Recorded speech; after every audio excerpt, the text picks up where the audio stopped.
He's going to break away. He's at the 20, 10, 5. Touchdown Cardinals, 96 yards. 3, 2, 1. Ball game. Your Melissa Cardinals are victorious. District champs in District 7-2A for the first time in school history. Shotgun, hand the ball to Christoph George going left. Makes a cut. 10, 5. Touchdown Cardinals. Touchdown Cardinals. Make your reservations. You are going to Arlington, Texas on Thursday night.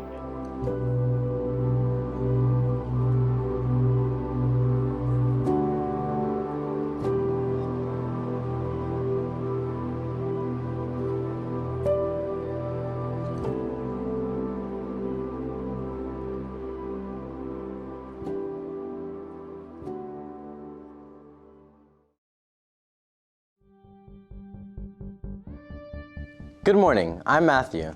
And I'm Nahum, and welcome to the first fall edition of Bird's Eye News, featuring stories from all across Cardinal Nation. And here are today's top stories. Matilda sets a record for sets with a massive library. And varsity volleyball turns to a sophomore and a senior to fill a void at the net. Bird's Eye News starts now.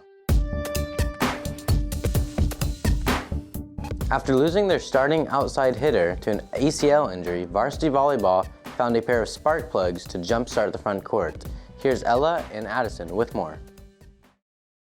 After Sanaya Anthony, a starting outside hitter and leader on offense, tore her ACL during a practice at the beginning of the season, varsity volleyball turned to sophomore Mackenzie Davis and senior Kenzie Sigleski to step up and fill her place.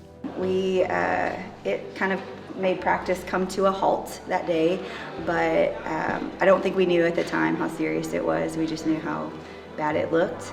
My immediate reaction probably was to cry because she is my best friend and it's her senior year. At a practice in early September, during a 6-on-6 drill, Sanaya jumped up to hit a ball and landed on her right leg, which caused her knee to bend in.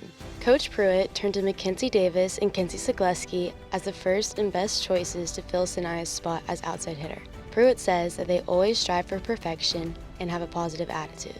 Mackenzie she's just an explosive kid. She is a great teammate. She is fun to watch. She is one of those kids that I knew would be able to fill the role, and nothing shakes her, nothing really bothers her. Really just filling Sanaya's roles because she was a senior and she's been here, and being new was kind of hard, but I think with my teammates building me up and picking me up when I'm down, it was pretty easy. Kenzie Sigleski is the kid that every coach wants on her team.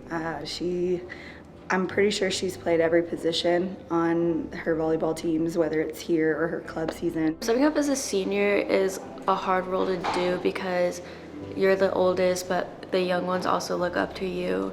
So you really have to show them, even if you make a mistake, it's okay, just shake it off. The hardest part for me probably was stepping up as a leader because as an outside hitter, you have to run the court and you have to be the loudest person on the court and just have much energy. So not having Sanaya in the lineup was a bummer, but they came together really well, and she's at practice constantly with us, still cheering everybody on and encouraging, so they see that she's still willing to be a great teammate, so they're going to be a great teammate for her. I think we got closer because we realized it could happen to any of us.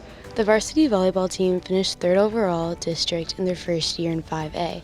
They went on to win the first round of playoffs against Lancaster in 3 sets. In the next round of playoffs against Hayesville, they won the first set by 7, but then went on to lose the second and third. The team rallied to win the 4th set by 10, but then lost the 5th by a single point.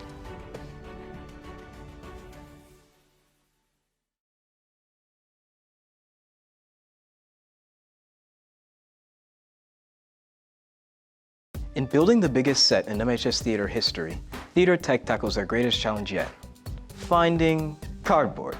A whole lot of cardboard. Here's Abigail and Marissa with more.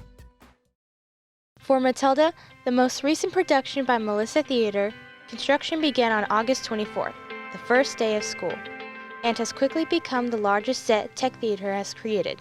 If you include all the individual books, there's probably going to be well over 3,000 props and set pieces by the time we get to the end of the show. We use a lot of lumber, and this year we've incorporated cardboard. One, because it's cheap, but two, it's sturdy and it's very versatile. So we were able to make most of our books out of cardboard. I love it. I think it's a very creative way to save money and to make a lot of our set pieces and books for our show. It's very unique. It's not like any other Matilda sets I've seen before on Broadway or with other schools. I think they just put so much creativity in it and made it our own and made it a Melissa Theater set. The students of Tech Theater had to work together in order to create this massive set. Learning to work with other people sometimes can be challenging. So for most of these kids, they've never relied on anybody. So now they've learned that teamwork aspect. I think just constantly working together as a team and constantly working on growing together. My job as stage manager, I'm constantly working on improving things and just managing people as a whole. And I think we just have a lot of fine tuning to do, but the show's gonna be amazing. I love seeing all the work come together as a full. We kind of break everything down for our Tech 1 students into small, easily digestible chunks. So they work on part A, part B, part C, and eventually we get to the whole part of the set. I feel like we've all done a good job, and all of Brenner's tech classes are helping out a lot and doing so much work, and it's coming along really well. I think this is probably our best set we've done so far. I would wish I had 6 months or 8 months or a year. That way I can make it even better. Performances for Matilda are on November 12th, 17th, and 19th at 7 p.m.